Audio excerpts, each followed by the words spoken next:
¿Cómo están? Muy buenas noches, bienvenidos y bienvenidas a una nueva edición de CNN Prime, acá por las pantallas de CNN Chile, desde los estudios centrales del canal.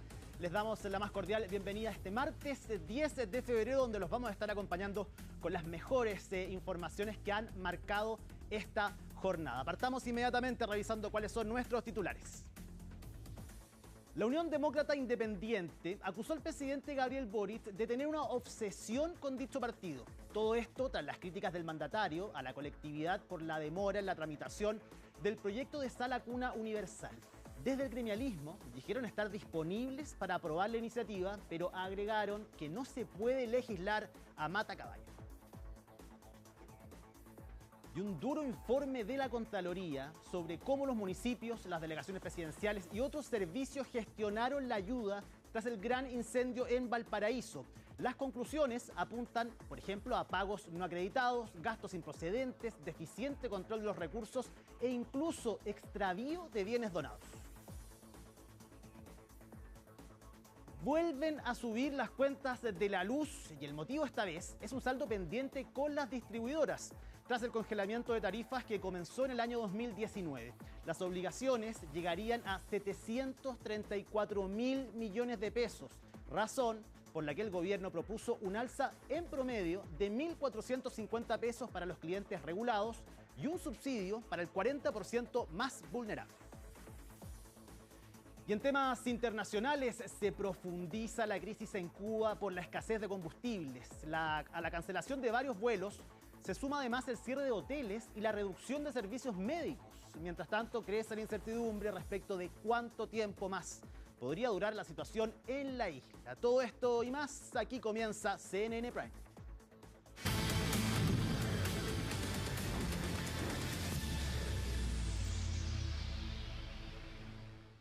Y vamos a comenzar con noticias policiales y una emboscada que sufrió personal de Carabineros durante la madrugada del día de hoy en La Legua, que terminó incluso con un fallecido, uniformados heridos. Felipe Hernández nos va a contar todos los detalles. ¿Cómo estás, Felipe?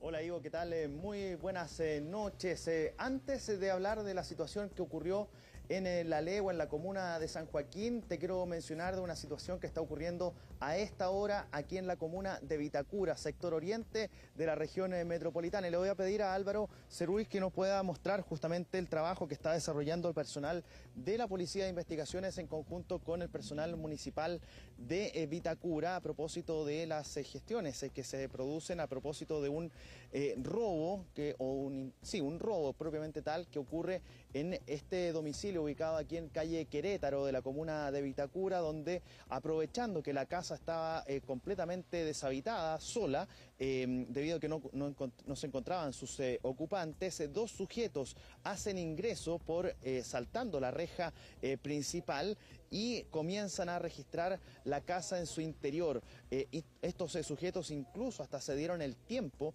de tomar una de las cámaras de seguridad que están presentes al interior de la casa y girarla para evitar ser identificados. Ustedes deben estar viendo además las imágenes de las cámaras de seguridad que estaban al interior de este domicilio, donde se puede percibir justamente la situación que estos sujetos provocaron al interior de la casa, saltando la reja, provocando incluso algunos movimientos, un poco de daño también en el domicilio.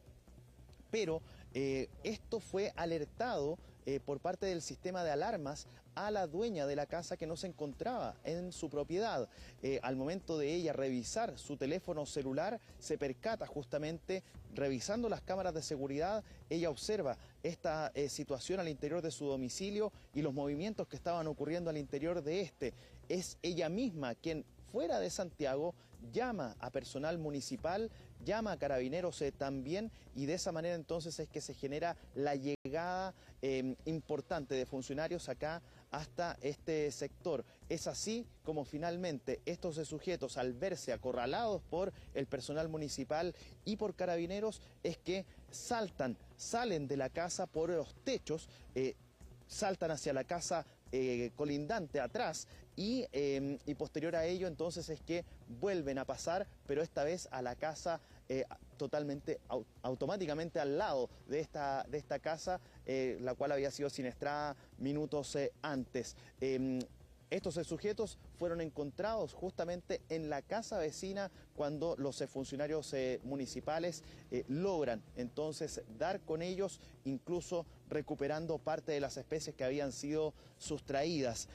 Tuvimos la chance de poder conversar justamente con la vecina de esa casa donde fueron encontrados justamente estos delincuentes. Ella no se encontraba al interior del domicilio tampoco, pero al momento de ser informada de todo esto, ella llega hasta este lugar y es ahí donde ella obviamente se impresiona y se puede percibir la situación de la vulnerabilidad de su privacidad, como lo hicieron estos sujetos. Revisemos justamente lo que nos señalaba esta vecina.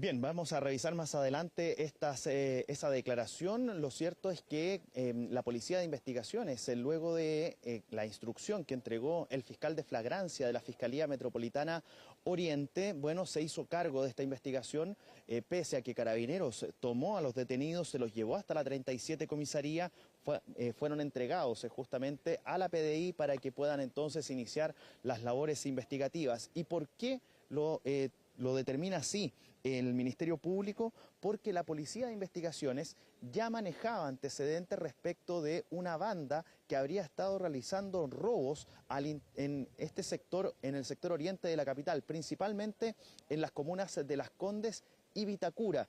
Por lo tanto, podría tratarse de los sujetos que fueron detenidos en la jornada del día de hoy.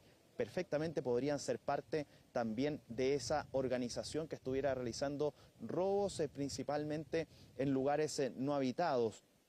Hay que señalar un elemento muy importante también en cuanto a antecedentes.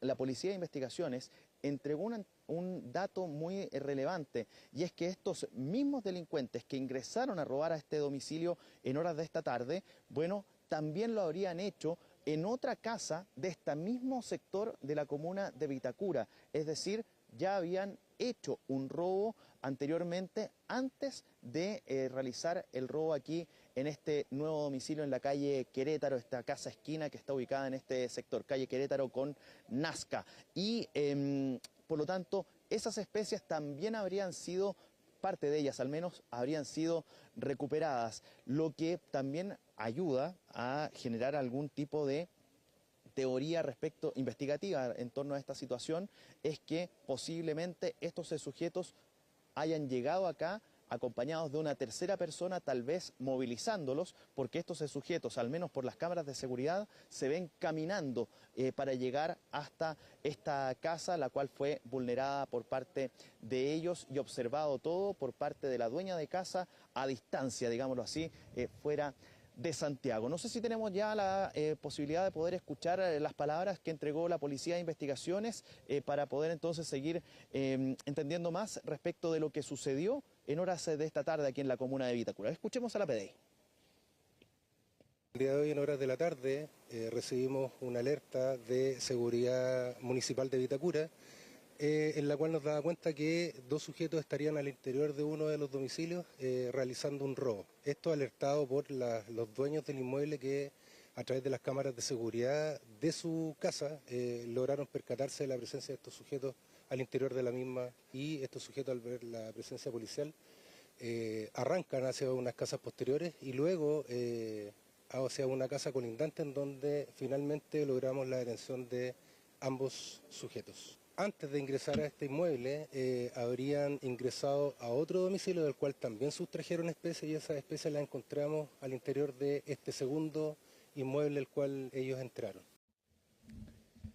Bien, mientras los trabajos se logran observar a mi espalda, vamos a hablar de otro tema que ocurrió en madrugada del día de hoy prácticamente, y que comienza en la comuna de Santiago Centro. Personal de la cuarta comisaría de Carabineros en Santiago Centro, en el sector del barrio Mata Sur, bueno, identifican un vehículo, les llama la atención la presencia de un vehículo y por esa razón entonces es que intentan fiscalizarlo. Sin embargo, los ocupantes de ese vehículo deciden hacer caso omiso a el llamado que hace Carabineros de detenerse y comienza una persecución por parte de los funcionarios policiales a ese vehículo. Y esta persecución, como te señalaba Ivo, comienza en Santiago Centro, continúa por calles de la comuna de San Miguel y cruzan estos sujetos hacia la comuna de San Joaquín. Ingresan hasta la población La Legua y es en el sector de la calle Jorge Canning donde son emboscados los funcionarios policiales porque los habrían estado esperando. Desde casas comienzan a disparar de forma indiscriminada en contra del personal policial, de estos dos funcionarios de Carabineros, que afortunadamente, hay que decirlo, porque por las muestras de evidencia balística con la que quedaron este vehículo, bueno, de verdad es que de milagro zafaron de no haber sufrido mayores lesiones. Estos funcionarios policiales recibieron impactos de bala en toda la carrocería del vehículo policial, pero también en el parabrisas y en los vidrios laterales. Y eso, claro, hace entender también el concepto de que se salvaron de milagro, porque estos funcionarios tan solo sufrieron algunas lesiones de carácter leve, producto de rebotes de las proyectiles de los disparos que estos sujetos percutaron en contra de ellos, y además de algunas esquirlas que habrían saltado por parte de los vidrios de este vehículo policial. Fueron trasladados hasta un centro asistencial, el institucional, hablamos del Hospital de Carabineros. Mientras tanto, logran escapar estos funcionarios policiales. Minutos más tarde, prácticamente en el mismo sector de donde ocurrió esta emboscada, es que se encuentra un sujeto herido a bala y es trasladado hasta el hospital Barros Luco para que pueda recibir atención médica. Fue a eso de las 6 de la mañana que este sujeto murió finalmente, y lo que se está tratando de dilucidar es que qué relación pudiese tener ese hecho, la emboscada, con la situación ocurrida con este sujeto que termina falleciendo producto de haber recibido impactos balísticos. Carabineros se refirió a esto, habló el general Bielma durante esta mañana tras las primeras diligencias que desarrolló la Bocar de Carabineros a propósito de esta emboscada. Y es ahí donde se refiere justamente el personal, el máximo autoridad de la zona metropolitana centro por parte de Carabineros. Revisemos lo que señaló el general Bielma. En circunstancias que un vehículo policial de la cuarta comisaría realizaba patrullajes preventivos por el sector de Santa Rosa con Sargento Aldea, sorprendieron un vehículo de color negro en actitudes sospechosas, por lo cual deciden fiscalizarlo. Este vehículo hace caso omiso a las indicaciones de los carabineros y se da la fuga. Cuando los carabineros ingresan al interior de la población de Legua, son esperados, emboscados y atacados a balazos por diferentes personas que se encontraban en el interior. Posteriormente, a las 02:50 horas, ubicaron a una persona que se encontraba lesionado por un impacto balístico y falleció alrededor de las 6 de la mañana aproximadamente. Sí. Se están realizando todas las diligencias para ver si hay algún vínculo entre la persona lesionada por un proyectil balístico y, ¿no es cierto?, el ataque a los carabineros. Por un lado está la investigación de la emboscada, esa la lleva adelante Carabineros, personal del OS9 y el Bocar, que estuvo realizando las diligencias esta mañana a la patrulla, que fue trasladada hasta una unidad policial. Y por otro lado está la situación particular respecto de esta persona que termina falleciendo en el hospital de Barros Luco después de haber sido encontrada con impactos balísticos. Esa investigación la está llevando adelante la Brigada de Homicidios de la Policía de Investigaciones, quienes durante esta tarde estuvieron en la legua de emergencia realizando algunas diligencias en cuanto a empadronamiento de testigos, de posibles testigos, y empadronamiento también de posibles cámaras de televigilancia que pudiesen entonces determinar qué fue lo que ocurrió, dónde ocurrió toda esta situación que termina con este sujeto fallecido, herido a bala.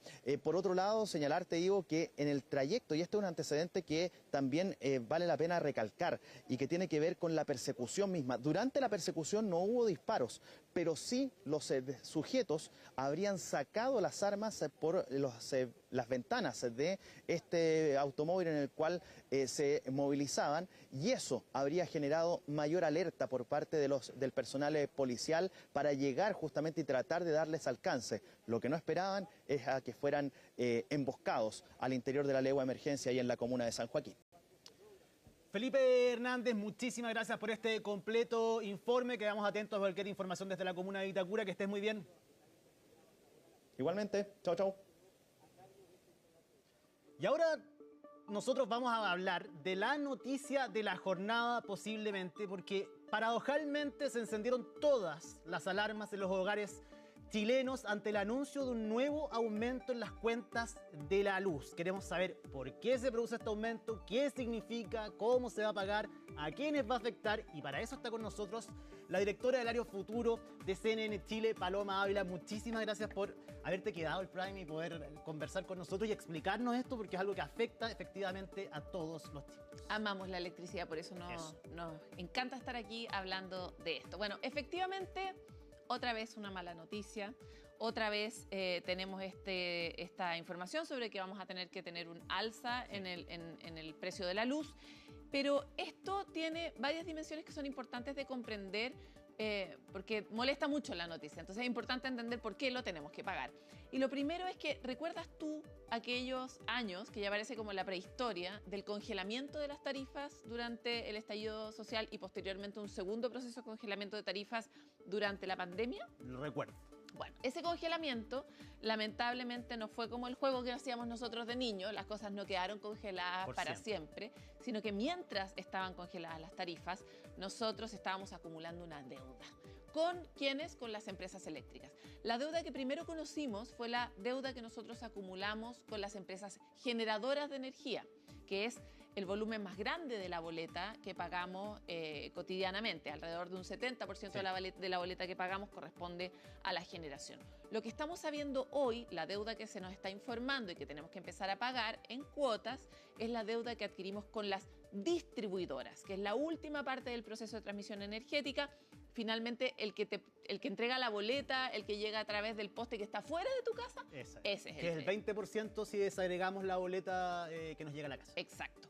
Ese fue el cálculo que nos fue informado hoy día como parte de la deuda y que nosotros tendríamos que empezar a pagar aparentemente en cuotas, de acuerdo a la propuesta de la ley que hace el gobierno, pero todavía no sabemos cómo va a terminar esa historia. Por suerte, hartas cuotas, porque si no, ¿qué bolsillo resiste? Sí, no, imposible. Es imposible. Entonces, lo primero que sabemos es que vamos a tener que pagar cuotas. ¿Quiénes? Todos los clientes regulados, entre los que estamos los clientes como personas, las casas, y empresas de tamaño pequeño, mediano y algunas incluso grandes. Estos clientes regulados, por supuesto, van a pagar de manera proporcional a su consumo, porque en algún momento circuló esta sensación de que todos íbamos a tener que pagar 1.400 pesos, pero y los que menos gastaban y tendrían que hacer cargo de una deuda de los que más gastaban. Y por supuesto que no. O sea, los que más gastan van a pagar más, los que menos... claro ese... Eso es verdad que no. Y también es verdad, otro anuncio que hizo el ministro durante el día de hoy, que aquellas personas que están entre el 40% de los hogares más vulnerables van a tener un subsidio. Entonces, de esa manera no tendrían que efectuar ese pago. Ahora, lo interesante del sistema eléctrico, además de que es interesante porque es complejo, pero porque sostiene nuestra economía y nuestro desarrollo, es que es un sistema que está sujeto a procesos de largo plazo. Entonces, este proceso que se inició, imagínense, en el gobierno de Sebastián Piñera, tuvo una primera etapa de resolución durante el gobierno de Gabriel Boric y va a tener una última etapa, esperamos, de ejecución del pago de esta deuda durante el gobierno de José Antonio Kast. Por eso esto ocurre en la primera reunión de traspaso entre ministros. ¿Una coincidencia? No lo sé, no lo sabemos. En estas alturas tal vez nada es una coincidencia, pero el ministro saliente, Álvaro García, y la ministra entrante, Jimena Rincón, estaban intercambiando todas las tareas pendientes, entre las que esta es una gran tarea, porque el nuevo gobierno tiene que evaluar la propuesta del gobierno, presente, ver si está de acuerdo o no y después implementarla. Así que tiene harta pega por delante. Hay que dejar claro que es un proyecto, es una propuesta, no es que lo que sabemos nosotros, el número de cuotas, la forma, el 40% de lo que vamos a poner, eso es una idea y que el próximo gobierno tendrá que ver si es que la ejecuta o no. Exacto. Ahora sabemos que el bolsillo de las personas y la cuenta de la luz ha estado en el centro de la polémica durante todo el año pasado a propósito de los errores de cálculo, de los reajustes, del descongelamiento de las tarifas, pero históricamente siempre ha sido un tema sensible, recordemos, el asunto de los medidores, ¿no? Que ¿verdad? hace mucho tiempo atrás también genera indignación en las personas y por lo tanto ese subsidio es algo que hay que tener pantalones para decir que no se va a subsidiar a nadie, pero veamos cómo avanza la noticia. Lo que sí, queremos revisar primero las declaraciones del ministro actual, Álvaro García.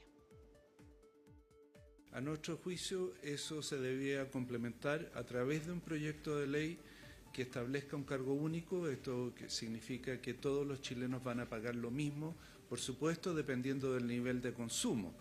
Hemos hablado de 1.450 pesos, eso es el incremento en la tarifa de un hogar promedio.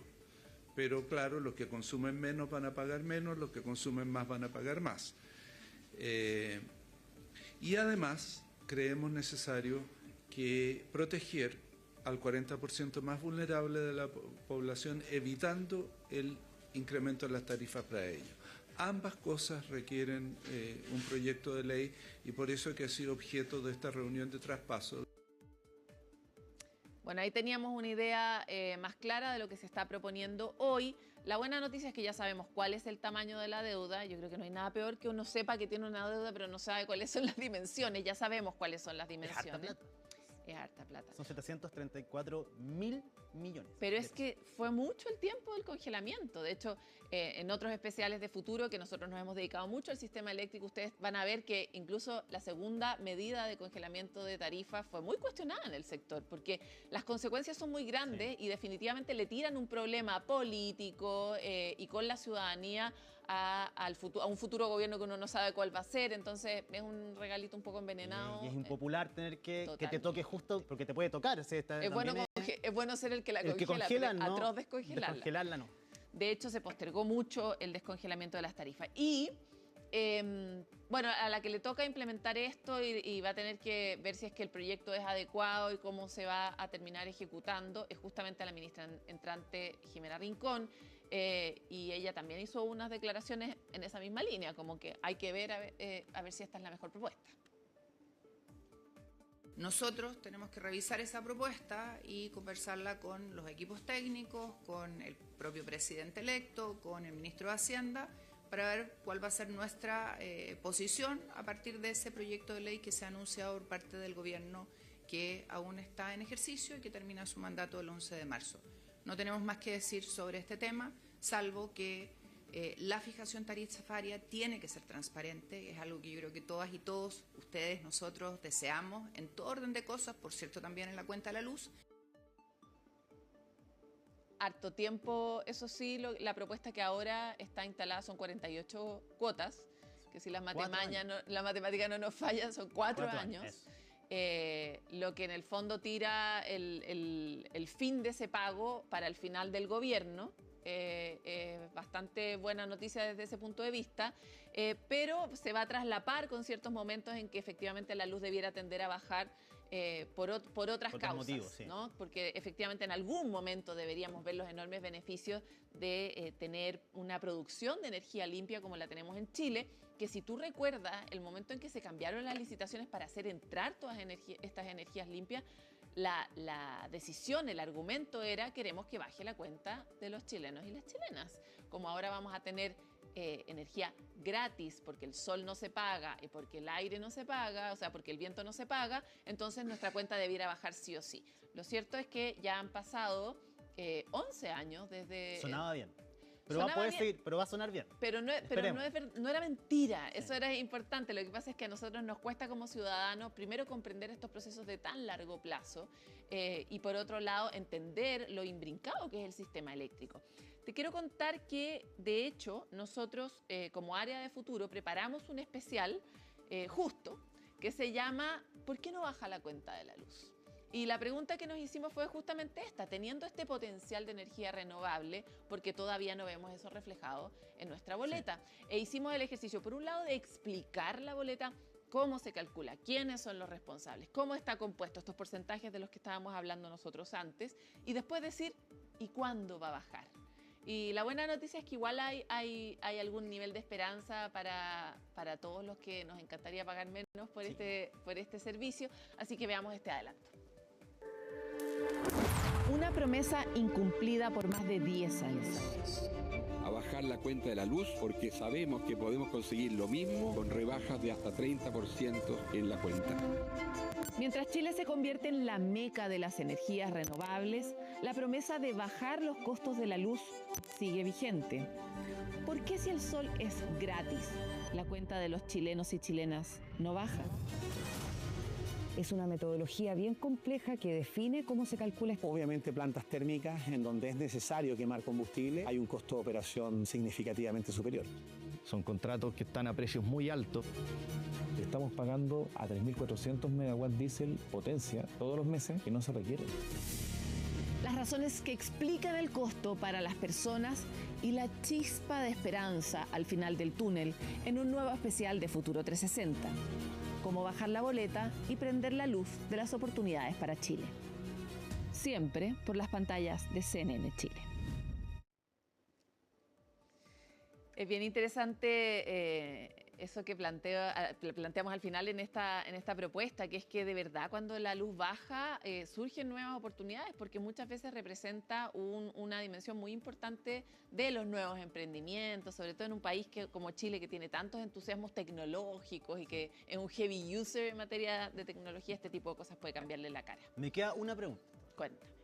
¿Quién va a calcular finalmente cuánto tenemos que pagar cada uno? Porque se hablaba de transparencia, de confianza, de que se hagan bien los cálculos para que nadie se vea perjudicado. Uno igual siempre tiene ahí como medio incertidumbre porque, sí, como tú dices, no se entiende muchas veces. Así que es bueno ver el especial, sí, de Futuro acerca de la electricidad. ¿Quién hace ese cálculo? Súper buena pregunta y me parece importante aclarar respecto de la sospecha.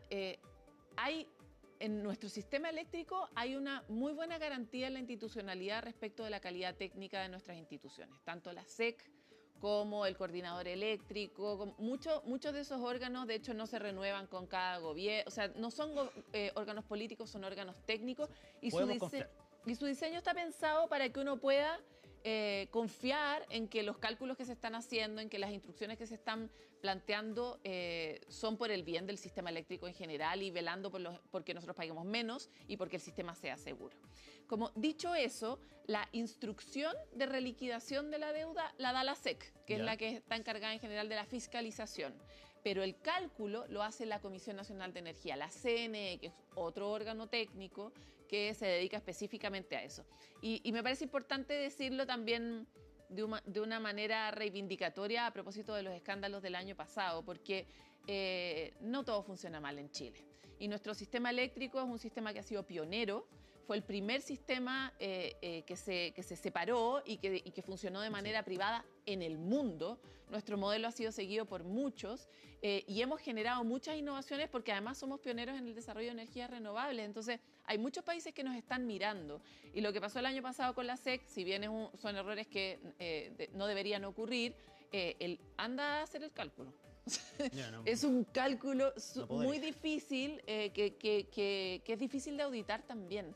Lo planteo porque esto terminó con la acusación constitucional, con la salida de un ministro en responsabilidades que son difíciles de exigir. Pero bueno, toda la política corre con otras reglas, sí, eso tú lo sabes mejor que yo. No hay plazo que no se venza ni deuda que no se pague, dice el dicho, y acá se aplica perfectamente. Paloma Vela, muchísimas gracias por habernos explicado esto y por supuesto la invitación a todos a que vean el especial de Futuro 360 en CNN Chile para saber efectivamente cómo funciona el sistema y cuándo podría bajar la cuenta de la luz que somos. No, y va a bajar, eso. Así que con esa promesa de buenas noticias me voy, me desconecto para que pueda. Muchas gracias. Nosotros nos vamos a una pausa acá en CNN Prime, pero a la vuelta seguimos con más información.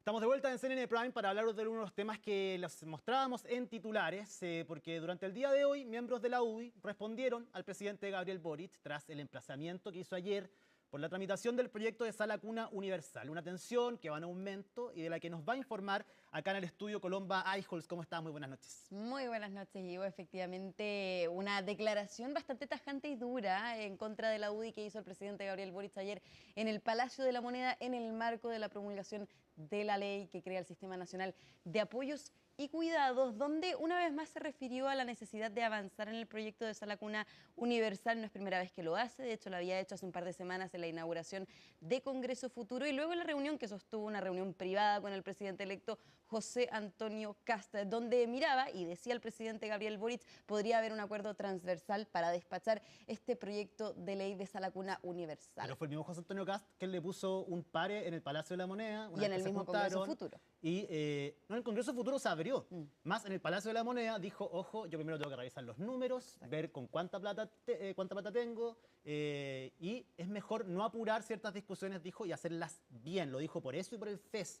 Pero ahí ya José Antonio Kast dio una bajada importante y después de eso, bueno, pasó todo lo que se derrumbó esta posibilidad del gobierno de poder tramitarlo con celeridad durante el mes de enero. Ahora, lo interesante es que el presidente Gabriel Boric no apuntó justamente a esta bajada que hizo el presidente electo José Antonio Kast hace un par de semanas, sino le hizo una bajada y una declaración bastante dura contra el gremialismo, contra la UDI en particular. Esto porque la tramitación de este proyecto estaba específicamente en la Comisión de Educación del Senado, estaba a cargo de hecho del presidente de esa instancia, que justamente milita en la UDI, y se ausentó cuando había que tramitar las indicaciones que había presentado el Ejecutivo en esa comisión. ¿Justificó su ausencia o se fue a vacaciones? Estaba en Panamá. ¿Te acuerdas, ¿Pero de amigo? vacaciones? No, en Panamá, en el Foro Económico. Ya, perfecto. En el Foro Económico Sí, Internacional. Muchos especulan que estaba de vacaciones, que había sido con intención. Hoy día le preguntamos directamente dónde estaba el senador Gustavo Sangüesa y contaba que estaba en Panamá, había sido dentro de los senadores invitados al Foro Internacional Económico de Latinoamérica y el Caribe. Recuerda, también estábamos hablando esa semana que estaba Jimena Rincón, entre otros senadores que acudieron a esa instancia, y es por eso que se ausenta, pero se ausenta sin nombrar a un reemplazante. Eso tiene que pasar de todas maneras por, ¿no es cierto?, la bancada, por la directiva de la UDI para poder reemplazar. Se hablaba incluso que podía ser el reemplazo del senador Javier Macaya, lo descartó durante esta jornada, pero de todas maneras queda la duda de por qué no deja un reemplazante para poder tramitar lo que eran las indicaciones que supuestamente habían generado un acuerdo para poder avanzar en la tramitación y poder despacharla antes del cambio de mando el próximo ahora se entiende, 11 de marzo. Se podría entender y desprender por qué no dejó a alguien, con todas las críticas que ha hecho la UDI, me refiero a lo que dijo el presidente y también al proyecto de sala cuna que no les gusta cómo está, efectivamente. Claro, pero no les gusta y quizás no les gusta o no les hubiera gustado despacharlo durante esta administración, que es lo que de alguna manera planteaba ayer el presidente Gabriel Boric, que vamos a pasar a revisar esas declaraciones, pero solamente a modo de análisis es contradictorio de alguna manera que no se quiera avanzar en el debate, porque decía, por ejemplo, hoy día el senador Javier Macaya, ellos quieren avanzar en el proyecto de sala cuna universal. No como está el proyecto actual, no con esta propuesta del financiamiento que presentó el Ejecutivo, pero sí avanzar. Y avanzar significa que este proyecto también se mueva de comisión en comisión. Este proyecto venía de la Comisión de Trabajo, había salido con un acuerdo, se traspasó en noviembre a la Comisión de Educación y faltaba la Comisión de Hacienda. Entonces, no es que al tramitarlo en la Comisión de Educación se despachara el proyecto. Todo eso después de las comisiones en el Senado faltaba todavía a la Cámara de Diputados. Pero si hay acuerdo transversal, eso pasa en un segundo, si es que todos se ponen de acuerdo y les interesa a todos. Pues en seguridad pasaba eso mismo en muchas comisiones y pasaban volando muchos de los proyectos. Y ahí se nota que no hay acuerdo todavía, por algo está trabado en estos momentos este proyecto. Bueno, justamente entonces por esa traba, porque no había un acuerdo con la UDI, también con algunos partidos de la oposición, entre ellos el Partido Republicano. Por eso es interesante también cómo el presidente Gabriel Boric apunta solamente contra el gremialismo, entendiendo el contexto entonces de quien presidía la Comisión de Educación cuando había que discutir este proyecto. Vamos, Ivo, de todas maneras, para poder analizar en mayor detalle lo que fue esta polémica, primero a revisar las declaraciones ayer del presidente Gabriel Boric, quien apuntó duramente contra la UDI, no solamente por la demora que ha habido en la tramitación de este proyecto, sino incluso en conversaciones internas con el gremialismo que reveló ayer el presidente Gabriel Boric. Así que pasemos a revisar parte de esas declaraciones. La UDI todas las semanas inventa una excusa para decir que no va a aprobar sala cuna. Y se lo decimos claramente. La UDI está impidiendo aprobar sala cuna para las mujeres de Chile. ¿Y saben lo que dicen en privado? Esto es lo más indignante, que no quieren darle un logro al gobierno. Esto no se trata de un logro al gobierno. Esto se trata de un derecho de dignidad para las mujeres de nuestra patria, que no pueden seguir esperando. Sáquense ustedes la foto si quieren, que firme el nuevo gobierno el proyecto aprobado, pero aprobémonos la primera semana de marzo, no sigamos esperando. Hoy día el consenso técnico respecto a la cuna existe. Solo falta voluntad política. Dejen de trabar la pelota. Bueno, y las declaraciones entonces de las que hablábamos del presidente Gabriel Boric, que apunta a dos cosas: a la demora, a este estancamiento por parte del gremialismo sobre este proyecto en particular, pero también una segunda declaración que también generó bastante molestia hoy día en la UDI, que tiene que ver con estas conversaciones privadas con el gremialismo, donde el gremialismo le habría admitido al presidente Gabriel Boric y a sus adherentes no aprobar este proyecto para no darle el triunfo a la actual administración. Y eso generó tanta molestia que hoy día convocaron un punto de prensa a eso del mediodía. Sí, y en ese punto de prensa dijeron que el presidente Boric estaba posiblemente obsesionado con la Unión Demócrata Independiente. Y lo cierto es, Colomba, que en estos 4 años, efectivamente el presidente Boric ha tenido más de un encontrón precisamente con la UDI, por materias de la reforma de pensiones, en materia de seguridad, sobre todo, cuando le pidieron la renuncia del ministro Giorgio Jackson y se salieron incluso de la mesa negociadora de la reforma de pensiones en el año 2023, cuando pidieron descabezar completamente el Ministerio del Interior, a los ministros y a los subsecretarios, tras una balacera que hubo en Lampa. Juntamos algunos de los momentos donde el presidente de la República, Gabriel Boric, se ha enfrentado a la UDI, les ha respondido y quiero que pasemos a revisarlo. Estos son 4 momentos donde efectivamente muestran parte de los problemas que han tenido durante estos 4 años el presidente de la República, Gabriel Boric, y la Unión Demócrata Independiente. Hoy día le estaba preguntando a ChatGPT sobre unas cuestiones que tengo que hacer en la pega. ¿Qué hacer con la UDI? No me dio la respuesta adecuada. No me dio la respuesta adecuada. Yo no le voy a pedir la renuncia a nadie porque me lo pida la UDI. Que eso les quede absolutamente claro. Así que mejor gasten sus energías en colaborar, en trabajar en conjunto, en sacar adelante el Fast Track de Seguridad 2.0. Hay sectores de la política chilena que pretendan decir no vamos a conversar sobre las pensiones mientras usted no haga lo que les exigimos hacer con su gabinete. ¿Pero cómo se les ocurre? ¿Cómo se les ocurre? Las personas mayores están primero que esos intereses. Tenemos que llegar a un acuerdo en materia de pensiones para subirle las pensiones a las personas que se han sacado la cresta trabajando toda su vida. Y hay algunos que no se sientan a la mesa a conversar. ¿Con qué cara no se sientan a la mesa a conversar? Nuestros enemigos, nuestros adversarios, son los delincuentes. A mí no me interesa pelearme ni con la UDI, ni con algún senador, ni con, no sé, alguien que se le ocurra la última idea. Me interesa pelearme con los delincuentes, con ellos estoy peleado. Y ahí está, esto es parte solamente. Posiblemente hay más en Colombia, estas las que yo recordaba, que las que más tenía como en la mente, donde se produjeron varios desencuentros entre la UDI y el presidente Gabriel Boric, y que él los hizo público y lo manifestó quizás en el mismo nivel y el mismo tono que lo hizo el día de ayer en el Palacio de la Moneda. Claro, y donde también había una buena relación en todo caso. O sea, claro, se ven estas declaraciones públicas del presidente Gabriel Boric en diferentes, ¿no es cierto?, fechas, 2023, 2024. Muchas de esas fechas cuando Javier Macaya, el actual senador de la UDI, que hoy día hizo el punto de prensa, conversaba con él, tenía una buena relación, conversaba con el presidente Gabriel Boric. ¿Qué pasó con esa relación? Hoy día hablamos con el senador que tuvo que ver con los indultos. Y ahí eso fue en 2022. Exactamente. Eso fue temprano, se rompió pero esa eso, relación. exactamente, se tensionó temprano y puede explicar de alguna manera también estas declaraciones que hizo el presidente Gabriel Boric. Así que escuchemos también en ese contexto qué dijo hoy día el senador Javier Macaya desde la UDI. Encontramos bien lamentable que como parte de una estrategia comunicacional para tapar sus propios errores, el presidente Gabriel Boric apunte a la UDI como responsable de sus propias falencias. Solamente como dato, en 48 meses legislativos que ha tenido la gestión del gobierno del presidente Gabriel Boric, solamente la última semana de esos 48 meses el gobierno le puso urgencia. Y evidentemente uno no puede legislar a matacaballos cuando el gobierno nos ha acostumbrado a presentar cifras incorrectas y lamentablemente ha decidido mentirle al país respecto a los reales alcances de lo que significa este proyecto. La UDI está disponible a aprobar el proyecto de sala cuna, pero a legislar bien.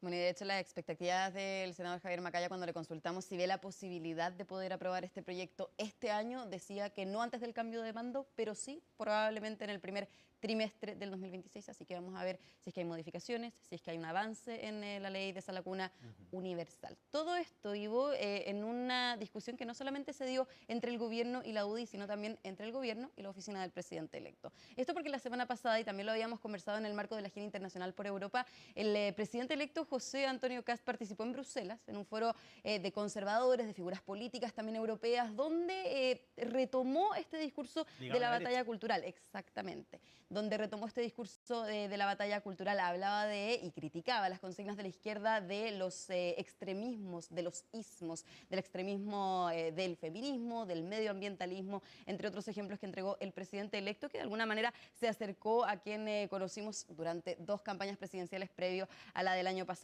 donde deja al margen esta batalla cultural y se centra obviamente en este gobierno de emergencia. Esto no había tenido repercusiones en la moneda, por lo menos una respuesta directa del presidente Gabriel Boric, pero sí respondió directamente ayer. Ahora, indirectamente, porque no lo nombra, pero de todas maneras hace alusión a este discurso que dio el presidente electo José Antonio Kast, y en concreto decía el presidente Gabriel Boric: cuando alguien habla de la batalla cultural o empieza a pelear contra los ismos, yo creo que lo importante acá es entender que esto es un cambio cultural. ¿Qué es esto? El Sistema Nacional de Cuidado, que ayer fue promulgado como ley. Así que eso generó rápidamente respuesta por parte de la oficina del presidente electo, no directamente de José Antonio Kast, sabemos que está de vacaciones, de todas maneras se espera declaraciones, reuniones con autoridades del sector, pero sí hubo una respuesta por parte de su futuro ministro de Obras Públicas, Martín Arrau.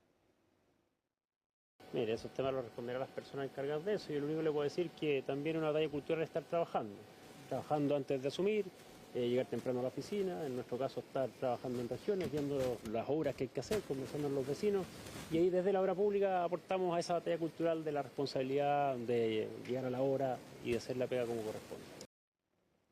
Respuesta entonces que viene del futuro ministro de Obras Públicas, pero es un emplazamiento finalmente directo entre el presidente electo José Antonio Kast y el presidente Gabriel Boric. Sí, igual es un emplazamiento a una crítica que se ha establecido como un mito, que el presidente llega tarde, que no se levanta temprano, y él apunta a eso. O sea, tiene un doble sentido directo también el mensaje de Martín Arrau, próximo ministro de Obras Públicas. Vamos a ver cómo se lo toma también en el Palacio de la Moneda. Colomba, muchísimas gracias por este reporte, que estés muy bien. Muy buenas noches, Ivo. Y nosotros vamos a cambiar de tema para conversar con la alcaldesa de Quilpué, Carolina Corti, tras una investigación realizada por la Contraloría que dejó en evidencia cómo se están usando o cómo se han usado hasta ahora los recursos para la reconstrucción en la región de Valparaíso, en distintas comunas. Quilpué, una de ellas, pero también Viña del Mar, y ha dejado en evidencia ciertos mal utilización de recursos públicos, incluso cosas que se han perdido. Alcaldesa, ¿cómo está? Muy buenas noches. Hola, Ivo, muy buenas noches. Gracias por esta entrevista con CNN. Quiero que me cuente cuál fue su primera reacción cuando se enteró de los resultados del informe hecho por Contraloría. Mi primera reacción es que Contraloría lo que está haciendo es corroborar lo que nosotros hemos mencionado durante todo este tiempo, desde el 6 de diciembre del 2024 en adelante. Inicialmente nosotros entramos a una administración con una terrible, yo diría, un desorden administrativo muy importante que se vio reflejado específicamente en la emergencia. Y además de haberse visto reflejado en la emergencia, también tuvo algunas problemáticas que las habíamos detectado, donde, por ejemplo, 350 millones de pesos que estaban para el uso de la primera emergencia, de la primera respuesta del sufrimiento de nuestros vecinos y vecinas que habían sufrido el embate de este mega incendio, lamentablemente no habían sido gastados. Y tuvimos que hacer toda una tramitación para solicitar que no devolverlos y efectivamente gastarlos. Recuerden que la emergencia fue entre el 2 y 3 de febrero del 2024. Nosotros asumimos el 6 de diciembre del 2024. ¿Sí? Y no me sorprende lo que Contraloría hoy día corrobora ante estas 1.700 familias afectadas. No me sorprende porque Nosotros ya lo hemos venido diciendo en distintos medios de comunicación, en distintas entrevistas con autoridades vigentes, al propio presidente de la República, cuando en su momento también yo le manifiesto cuáles son los números específicos y que la ayuda y la emergencia se había alargado muchísimo. Alcaldesa, específicamente en su comuna, en Quilpué, hay irregularidades del tipo de contrataciones que no se justifican y también la compra, la adquisición de unas cocinillas que no estaban certificadas por la SEC. ¿Cuáles específicamente las irregularidades que existen en Quilpué? La Contraloría lo define primero yo diría que son 4 puntos bien específicos. Primero, seguridad y legalidad, que tiene que ver efectivamente con la adquisición de 380 cocinillas que no traían la certificación SEC y lo que ponía en riesgo evidentemente a las familias que ya estaban en una situación precaria durante la emergencia. La segunda tiene que ver con pérdida de activos. ¿Cuáles son los activos? Tarjetas SIM de teléfono que no fueron entregadas. Estamos hablando de cerca de 300 tarjetas que hoy día obviamente están siendo investigados porque hay una baja en el patrimonio y eso significa sí o sí una investigación directa al Ministerio Público. Lo tercero tiene que ver con la trazabilidad de las ayudas, porque hay personas que siempre dijeron que no habían recibido ayuda y que sí tenían su registro social de hogares y su FIBE, que es la ficha de emergencia más importante, al día. Y lamentablemente en ese sentido hoy día encontramos cerca de 4.246 artículos que no tienen respaldo de entrega. Y el cuarto punto tiene que ver con una infraestructura que tiene que ver con instalaciones de baños y duchas que llegó muy tarde, pero que no se les había aplicado la instalación y conexión para que se hicieran efectiva este tipo de servicio. Nosotros llegamos y lo regularizamos en el mes de julio, pero efectivamente son errores garrafales. Sí, no, son varios, como usted nos cuenta. ¿Qué espera usted? ¿Qué pasos concretos quiere que dé, por ejemplo, el Consejo de Defensa del Estado, el mismo Ministerio Público en esta situación? A mí no me corresponde, en términos reales, más que pedirle al Consejo de Defensa del Estado esclarecer la situación, obviamente, porque son dineros que le corresponden al Estado, que le corresponden a los contribuyentes y que de alguna manera tenemos que esclarecerlo por el bien de lo que significa la institucionalidad en una emergencia trágica como esta, donde se perdieron vidas humanas. Lo que tampoco me corresponde es definir si esto se va a tribunales o no. Lo que sí me corresponde es defender los derechos y los deberes del Estado frente a nuestros vecinos y en especial frente a lo que significa una emergencia de esta magnitud. Y lo que yo vi desde que llegué era que había una ausencia del Estado, una ausencia de los protocolos, una ausencia administrativa y que en definitiva no estaba puesto en el centro de las personas que habían sido hoy día con este problema grave de sus viviendas. Sí. Pero además hay una pérdida de seres queridos. Entonces yo siento que esto fue tratado con falta de humanidad. Y esa falta de humanidad se revela en toda la trazabilidad administrativa, digamos, ineficiente, con desidia y con falta de procesos que evidentemente había que corregir. Sí, alcaldesa, ¿qué responsabilidad tiene su antecesora en el cargo acerca de la administración precisamente de esto? O a través de los sumarios que se han hecho en la municipalidad, ¿usted puede constatar hacia dónde apuntan las responsabilidades, de qué departamento, si hay individuos con nombre y apellido a los cuales se les puede atribuir cierta responsabilidad en esto? Yo vuelvo a repetir que mi rol de alcaldesa hoy día es ir en la defensa de lo que significa y esclarecer. ¿Tiene responsabilidad la alcaldesa anterior? Obviamente la administración anterior, respecto de un categórico informe de Contraloría, tiene que existir en responsabilidad. Ahora, si son responsabilidades administrativas, penales u otras, eso no lo defino yo. Lo que sí es muy importante es que se esclarezca, porque si no se esclarece, volvemos a generar este manto de duda que estuvo respecto de la falta de certeza en una emergencia tan grave donde el Estado estuvo ausente.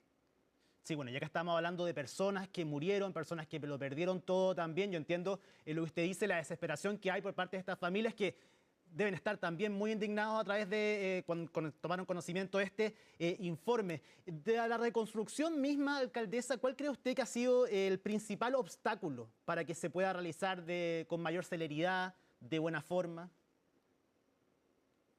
Lo primero que dijimos nosotros cuando asumimos fue en la entrevista con el ministro de Hacienda anterior que faltaba el reglamento para la ejecución del Fondo de Emergencia Transitorio. Eso significa sin reglamento no se puede ejecutar, por tanto se perdieron meses preciosos donde el reglamento no estaba presentado a Contraloría.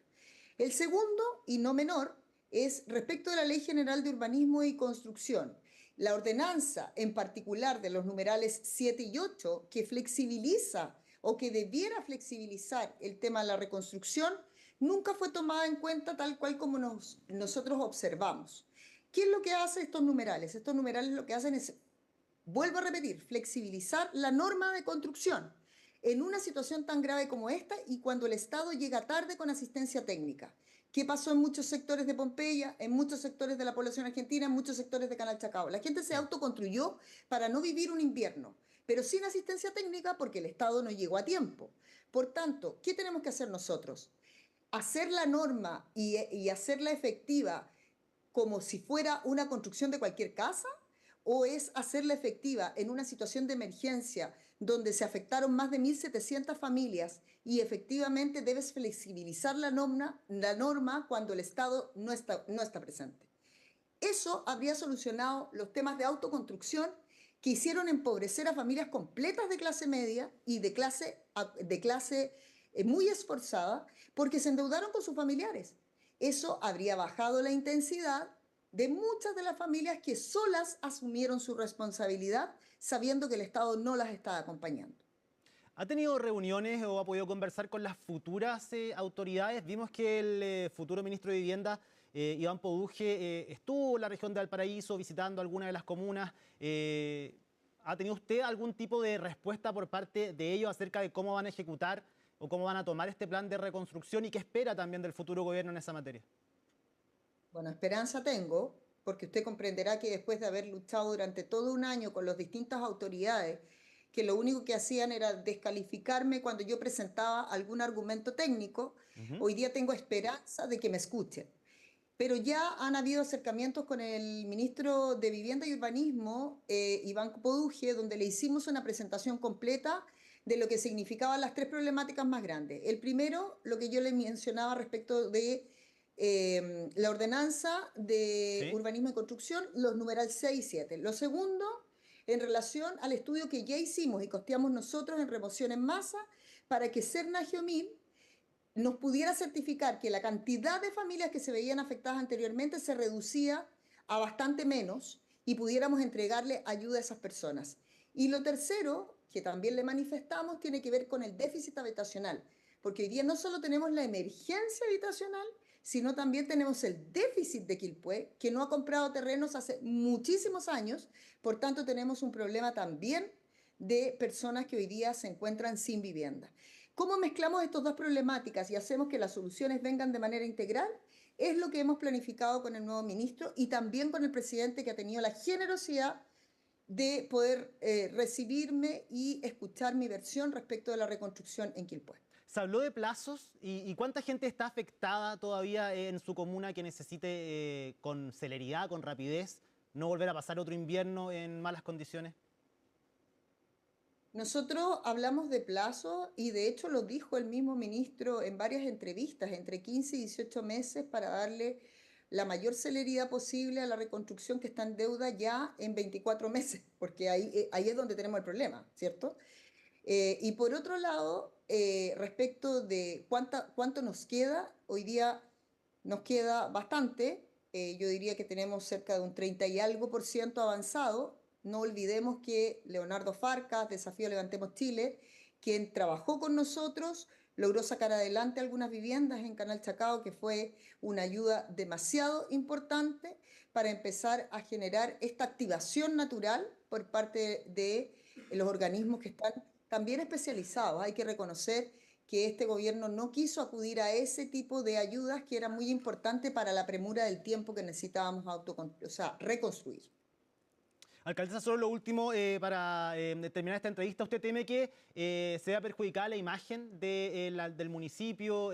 ¿Cómo lo va a recibir también los vecinos de su comuna? Una posible investigación a nivel judicial, donde se pueda meter también el Consejo de Defensa del Estado, el Ministerio Público. Pero, a ver, separemos los planos. Primero, yo soy una alcaldesa que lleva 12 meses en el cargo y un poco más, y que frente a los vecinos ha dado la cara para decir las problemáticas que tenemos y he tratado de resolverlas, tanto en distintas instancias, en los ministerios, en las sesiones, en las comisiones investigadoras, en el Ministerio de Hacienda. Por tanto, yo no tengo nada que esconder. La emergencia fue tratada con una administración anterior y yo creo que la imagen es contraria a que se dañe. Al contrario, estamos enfrentando esta situación con lo que me ha caracterizado siempre, es decirle la verdad. Por eso dije y partí diciendo en mi entrevista que estoy corroborando con todas mis entrevistas anteriores, más toda la información que le hemos dado a los vecinos de manera anterior, que Contraloría hizo su trabajo y viene hoy día a, digamos, a garantizar que efectivamente lo que nosotros observábamos era lo que había pasado. Carolina Corti, alcaldesa de Quilpué, muchísimas gracias por haber conversado esta noche con nosotros acá en CNN Prime. Que esté muy bien. Muchas gracias a ustedes también. Un abrazo. Bueno, ya se lo contábamos, el gobierno presentó una propuesta para abordar las deudas pendientes con las empresas de distribución eléctrica, una iniciativa que contempla un alza de 1.450 pesos mensuales en la cuenta de un hogar promedio, lo que podría variar según el consumo de cada familia. Pilar Gutiérrez nos cuenta los detalles. Vuelven las alzas en las cuentas de la luz, y es que si bien ya se avanzó en saldar las deudas con las generadoras por el congelamiento de las tarifas eléctricas, en las devoluciones por los errores de cálculos y con las transmisoras, todavía quedan pagos pendientes a las empresas distribuidoras. Para eso, el gobierno propone un alza en las cuentas de la luz de 1.450 pesos por mes para un hogar promedio, a lo largo de 4 años, que comenzaría a aplicarse en abril. A través de un proyecto de ley que establezca un cargo único, esto que significa que todos los chilenos van a pagar lo mismo, por supuesto, dependiendo del nivel de consumo. Hemos hablado de 1.450 pesos, eso es el incremento en la tarifa de un hogar promedio. Pero claro, los que consumen menos van a pagar menos, los que consumen más van a pagar más. Este proceso comenzará en abril de 2026 y será implementado en 48 cuotas mensuales en función de la deuda que tiene cada cliente, tal como señala la ley vigente. Según la estimación del gobierno, las obligaciones con las distribuidoras ascienden a 860 millones de dólares y representan cerca del 11% de la deuda total, menor a lo que se tuvo que devolver a las generadoras en su momento. Las tarifas de distribución tuvieron un retraso administrativo, producto de un proceso que se dilató por mucho más tiempo que lo normal, y también el último examen de legalidad que realiza la Contraloría recién se obtuvo en mayo del año 2025. Durante todo el periodo transcurrido, que son varios años, no se pudieron aplicar las tarifas correctas. Todo esto hace acumular una deuda que supera los 800 millones de dólares. Pero además, el proyecto que busca impulsar el gobierno incluye un subsidio al 40% más vulnerable del registro social de hogares, para que esas familias no tengan que pagar el alza en las tarifas. Esperemos que el gobierno sea capaz de plantear una salida razonable y sensata, que no trate de dejar un proyecto que tenga más tintes ideológicos que técnicos para heredarle un problema al próximo gobierno, tal como lo hicieron con el anterior proyecto sobre estabilización tarifaria, sobre subsidio eléctrico que dejó el exministro Pardo. Las compensaciones que se empezaron a recibir en enero de 2.000 pesos, ahora resulta que quedan totalmente diluidas con esta alza anunciada de 1.450 pesos por mes y por 4 años. ¿Por qué no se hizo antes? ¿Por qué la autoridad regulatoria, la Comisión Nacional de Energía y el propio Ministerio no comunicaron este decreto cuando podían haberlo hecho en estos 4 años? Los expertos, si bien valoran que se sincere la deuda, tienen reparos sobre la fórmula que plantea el gobierno. Si efectivamente se utilizan recursos del Estado para cubrir esta cuota fija de los usuarios vulnerables, en estricto rigor significa que el Estado va a estar asumiendo o financiando parte de la deuda de aquellos usuarios que sí tienen capacidad de pago. El Ejecutivo, sin embargo, ha sostenido que este subsidio no tendría un impacto relevante en las cuentas fiscales, ya que el financiamiento es inferior a lo que el Estado va a recaudar por el incremento tarifario. Una propuesta que tendrá que evaluar la próxima ministra de Energía, Jimena Rincón. Nosotros tenemos que revisar esa propuesta y conversarla con los equipos técnicos, con el propio presidente electo, con el ministro de Hacienda, para ver cuál va a ser nuestra posición a partir de ese proyecto de ley que se ha anunciado por parte del Gobierno, que aún está en ejercicio y que termina su mandato el 11 de marzo. Fue lo que comentó la futura ministra, que esta jornada se reunió con el actual titular de la cartera para abordar el traspaso de funciones de cara al cambio de mando presidencial. Lo cierto es que el futuro de esta propuesta dependerá de la próxima administración. El gobernador metropolitano Claudio Orrego criticó duramente a la Fiscalía de Antofagasta tras solicitar la suspensión de la audiencia de desafuero en su contra. Toda la información nos la va a entregar Sebastián Riz. ¿Cómo estás? Buenas tardes. Buenas noches, Ivo. Así es. Esta mañana la Fiscalía Regional de Antofagasta ingresó una solicitud a la Corte de Apelaciones de Santiago para posponer la audiencia de revisión de desafuero contra el gobernador de la región metropolitana, Claudio Orrego. Todo esto en el marco del caso Procultura, que es investigado del actual gobernador por fraude al fisco en la contratación de esta fundación Procultura respecto al programa Quédate, que buscaba prevención contra el suicidio. Recordemos también que esta fundación dispuso de más de 1.600 millones de pesos para llevar a cabo este programa, de los cuales solamente 600 aproximadamente fueron justificados por la fundación, mientras que otros 1.000 no llegaron a destinatario. Esta mañana justamente abordó esto el gobernador de la región metropolitana, Claudio Orrego, después de sus vacaciones y después de varios meses sin referirse al caso, y lamentó esta solicitud de posponer esta audiencia de desafuero. Pasemos a escuchar lo que comentaba el gobernador de la región metropolitana esta mañana. Nos parece inexplicable e incomprensible que luego de más de 2 años de investigación y transcurridos cerca de 6 meses desde que se formuló esta acusación, ellos estén una vez más suspendiendo la audiencia. Este es un tema que tiene que zanjar el tribunal competente, que es la Corte de Apelaciones de Santiago, y nosotros esperamos que la Fiscalía de Antofagasta no vuelva a suspender esta audiencia, porque es ahí donde vamos a demostrar que los errores que ha cometido la Fiscalía de Antofagasta y, lo más importante, el absoluto buen proceder del gobierno regional desde el punto de vista legal y desde el punto de vista ético. Ha cometido enormes errores de hecho y de derecho, confundiendo instituciones, confundiendo plazos, confundiendo pruebas. Así que nosotros nos vamos a referir a esos temas cuando corresponda en los alegatos de desafuero. No vamos a litigar por la prensa, vamos a litigar en los tribunales como corresponde. Ahí entonces escuchábamos al actual gobernador de la región metropolitana refiriéndose a este caso en particular. Un caso que lleva varios meses de tramitación. Recordemos que esto primero se iba a ver en el norte de nuestro país y fue trasladado a la Corte de Apelaciones de Santiago a petición de la defensa del propio gobernador de la región metropolitana, Claudio Orrego. También se refirió a una querella esta mañana el gobernador que interpuso el GORE metropolitano contra los que resulten responsables de este caso, y también defendió este programa Quédate, un programa, recordemos, que busca la prevención contra el suicidio, contra estas personas que se sienten vulnerables. Pasemos a escuchar a qué se refirió el gobernador esta mañana. Recordemos que el gobierno regional es querellante en esta causa. Nosotros vamos a perseguir penal y civilmente hasta recuperar estos 1.000 millones de pesos que le pertenecen a todos los santiaguinos. Y además es importante decirte que el programa Quédate, que es el programa de prevención del suicidio, no solamente se ejecutó durante un año, sino que además se sigue ejecutando y sigue salvando vidas, lo que demuestra que ese programa demostraba y respondía a una necesidad real de nuestra región.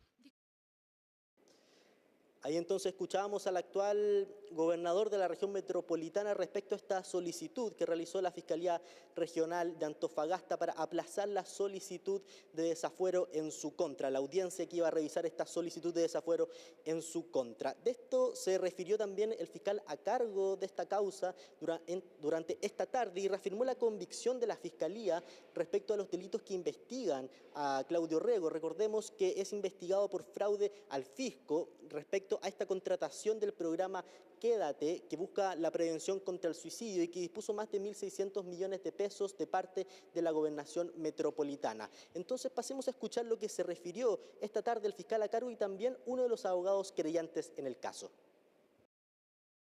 Por otra parte, los elementos de convicción que se requieren para una solicitud de desafuero, el estándar es absolutamente distinto. Esa convicción por parte del Ministerio Público se mantiene absolutamente intacta.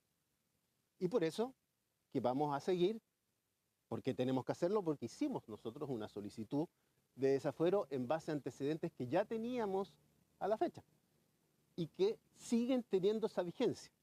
Nuestras posturas frente a delitos graves, como en este caso los delitos de fraude al fisco, donde se trata en este caso de, en definitiva, bienes, patrimonio fiscal que no llegó a sus destinatarios.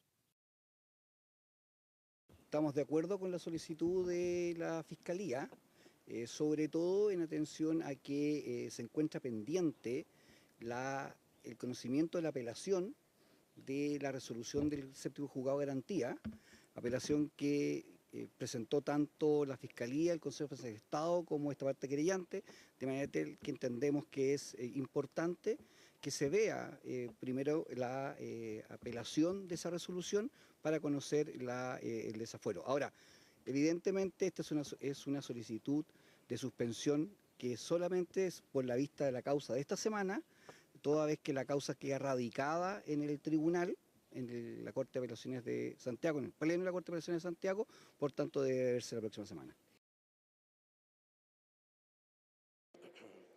Un caso que vuelve a ser noticia. Recordemos que hace una semana solamente se revisaban las medidas cautelares de los otros imputados y recordemos que solamente 4 de 5 quedaron con arraigo nacional. Un duro golpe para la Fiscalía Regional de Antofagasta, quien solicitaba la prisión preventiva para todos los imputados en el caso y que finalmente el juez decretó arraigo nacional para 4 de ellos, incluidos el cofundador y líder de la Fundación Procultura. Así que estaremos atentos justamente a lo que define la Corte de Apelaciones de Santiago respecto a esta solicitud para aplazar la audiencia que iba a revisar la solicitud de desafuero en contra del gobernador de la región metropolitana y también por esta revisión de medidas que solicitó también la Fiscalía en contra de estos 4 imputados que quedaron con arraigo nacional, bien digo, y que la Fiscalía solicita nuevamente la prisión preventiva y en el peor de los casos el arresto domiciliario total. Sebastián Reyes, muchísimas gracias por este completo informe, que estés muy bien, buenas noches. La Fiscalía de Iquique y la Policía de Investigaciones investigan la muerte de un funcionario de Gendarmería producto de un disparo dentro de su lugar de trabajo. El gendarme se desempeñaba en la Unidad de Servicios Especiales Penitenciarios y se encontraba en las dependencias institucionales al momento del incidente. De acuerdo a Fiscalía, se tomó conocimiento que a eso de las 9 de la mañana el funcionario habría sufrido un disparo, siendo trasladado de urgencia al Hospital Regional de Iquique, donde falleció, producto de la gravedad de sus lesiones. La Brigada de Homicidios de la Policía de Investigaciones mantiene las diligencias en desarrollo por este caso, el cual se suma a otros incidentes que han ocurrido en los últimos días en recintos penitenciarios, tales como el asesinato y hecho de canibalismo registrado en la cárcel de Guachalalume, en La Serena, y a raíz de este último caso fue removido el jefe titular del complejo penitenciario.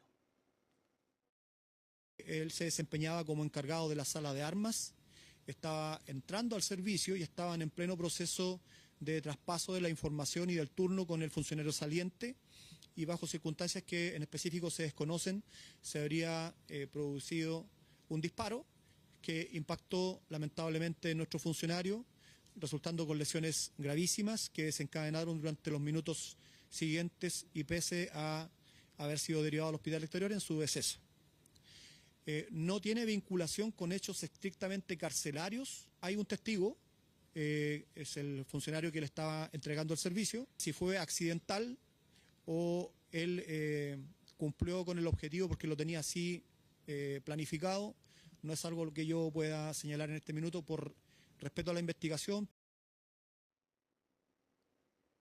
Finalmente entró en vigencia la ley Jacinta, la cual trae varios cambios a la normativa que van desde el aumento en el seguro hasta una declaración jurada en la que se debe dejar por escrito la advertencia de padecer alguna enfermedad que pueda afectar el desempeño en la conducción. Los detalles en la nota de Pablo Figueroa.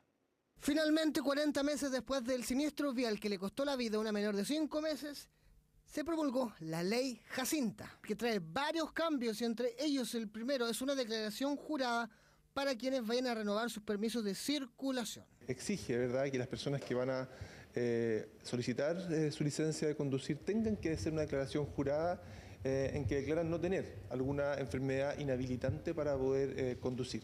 Va a haber un listado de esas enfermedades, de esas condiciones, y es clave, ¿no es cierto?, que ese proceso en que las personas tienen que decir si están o no en conocimiento de algún tipo de situación de esa naturaleza, lo declaren. Y que sea el mismo proceso en todas las direcciones de tránsito de Chile. Es importante, las personas tienen que hacer una declaración jurada y por lo tanto ser detectado, ¿no es cierto?, ocultando esa información, no solamente significa una multa grave, sino que además la pérdida de la licencia de conducir. Quedamos a la espera de que dentro de los próximos 12 meses podamos tener el reglamento que va a hacer efectivo un mejor control de la salud del conductor. Y eso evidentemente va a traer más seguridad para el propio conductor primero y también para los demás conductores y peatones y la sociedad en general. Y además de la declaración jurada hay otro punto a considerar. Se trata del seguro obligatorio, el cual va a duplicar su cobertura, pasando de 200 a 400 UF y de 300 a 600 UF. Por ende, el costo ya estará integrado para quienes renueven sus permisos de circulación en las próximas semanas. Que se ha aprovechado este proyecto de ley para aumentar la protección a las víctimas de siniestros viales.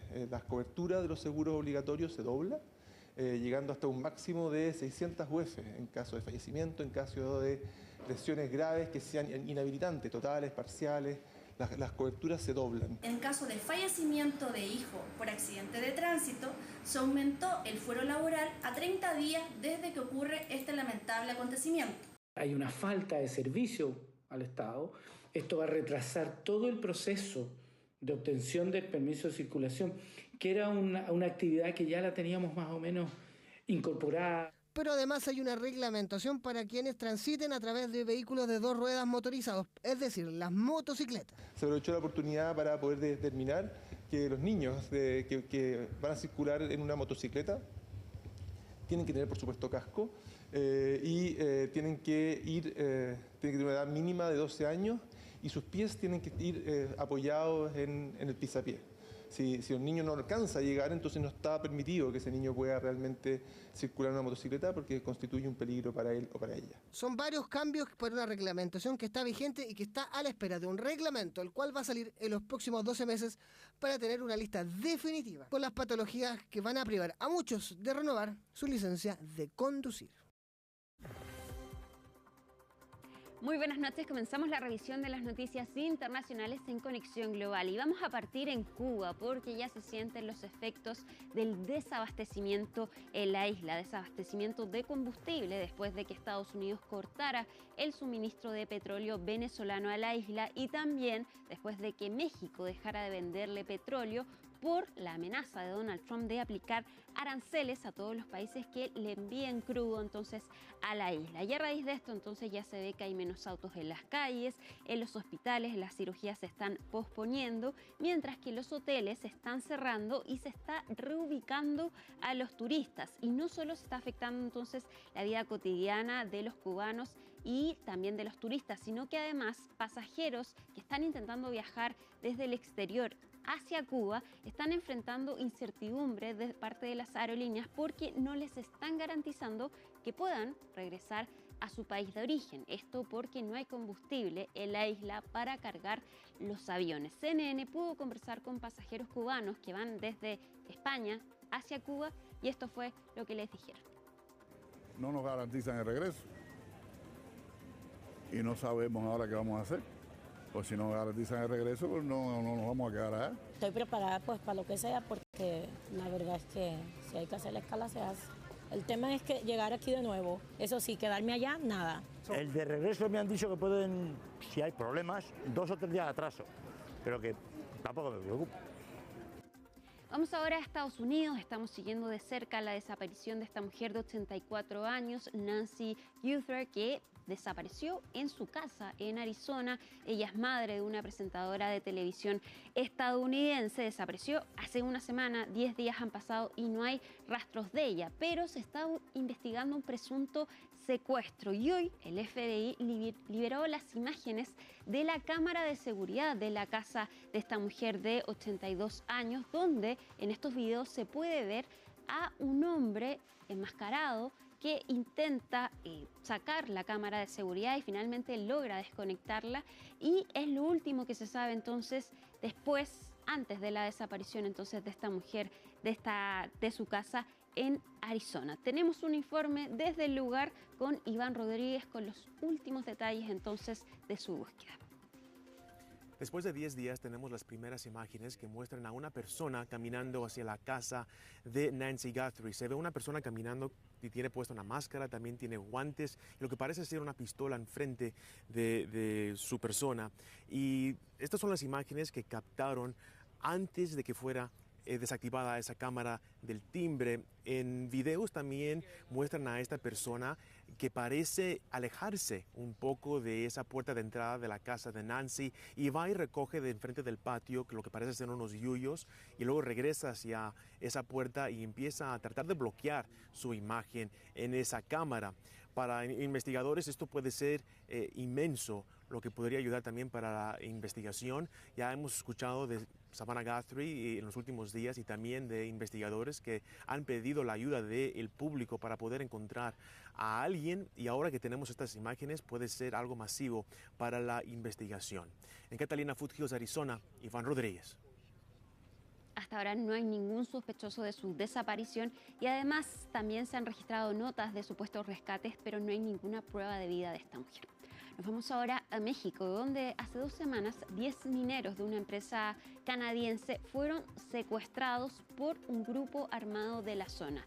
Han pasado 2 semanas y finalmente se encontraron restos humanos en fosas comunes a 40 kilómetros del lugar donde desaparecieron. Ya fueron identificados 5 mineros, se realizaron entonces sus funerales, mientras que hay otros 5 que siguen desaparecidos. Pero hoy el gobierno mexicano confirmó que las primeras investigaciones señalan que estos trabajadores habrían sido confundidos por una banda rival de estos mismos secuestradores y aún entonces se desconoce el paradero de 5 mineros. Escuchemos lo que dijo el secretario de Seguridad mexicano respecto del secuestro de estos 10 trabajadores. Con las primeras detenciones que realizó el ejército de 4 personas presuntamente responsables de la privación ilegal de la libertad, lo que mencionan es que fueron confundidos las primeras declaraciones de los detenidos con integrantes de un grupo antagónico. Esas son las primeras declaraciones. Vamos a tener más información y por supuesto vamos a tener más detenidos al respecto. Vamos a seguir ahora en Washington a revisar estas imágenes donde llegaron monjes budistas que llevan más de 100 días caminando por La Paz. Llegaron hoy entonces al distrito de Columbia y estos monjes budistas han recorrido 3.700 kilómetros caminando. Comenzaron su viaje en Texas para promover la paz en el país. Comenzaron en octubre pasado, el 26 de octubre, y llegaron a Washington hoy en su día número 108. Han pasado por 9 estados y muchos de estos monjes hicieron esta caminata descalzos o en calcetines y solo se pusieron botas cuando el frío y la nieve los obligó entonces a usar estos zapatos. Ha sido entonces una marcha por la paz. Han congregado a miles de personas en su paso por estos distintos estados. Han salido a saludar a estos monjes budistas en esta marcha por la paz en un país que se ha visto conmocionado en los últimos meses.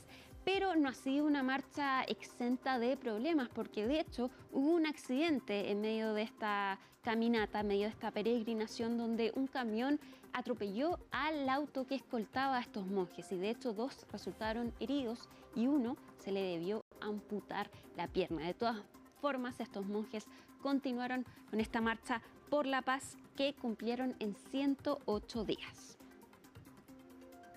Y precisamente el recomendado de nuestro equipo de Conexión Global es sobre Estados Unidos, porque es la entrevista que entregó Bernie Sanders, el senador que es ícono de la izquierda, al medio El País, donde da varias declaraciones. Dice que Donald Trump es el presidente más peligroso de la historia de Estados Unidos. Dice además Bernie Sanders que Donald Trump está usando a los agentes de ICE, los agentes de migración, como un ejército doméstico. Es una conversación de 15 minutos que ya está completa en la cuenta oficial de El País en YouTube y está completamente subtitulada para entender más de lo que está ocurriendo en Estados Unidos. Yo me despido, terminamos Conexión Global, pero nos vamos a la pausa y ya sigue más Ivo Goitz. Que estén muy bien, buenas noches, chao. Y con Sin Bandera despedimos esta edición de CNN Prime. Sigan la compañía de nuestro canal, ya viene El Tiempo y luego Futuro 360. Martes 10 de febrero, así estuvo nuestro país y el mundo. Somos CNN Chile, que tengan muy buenas noches.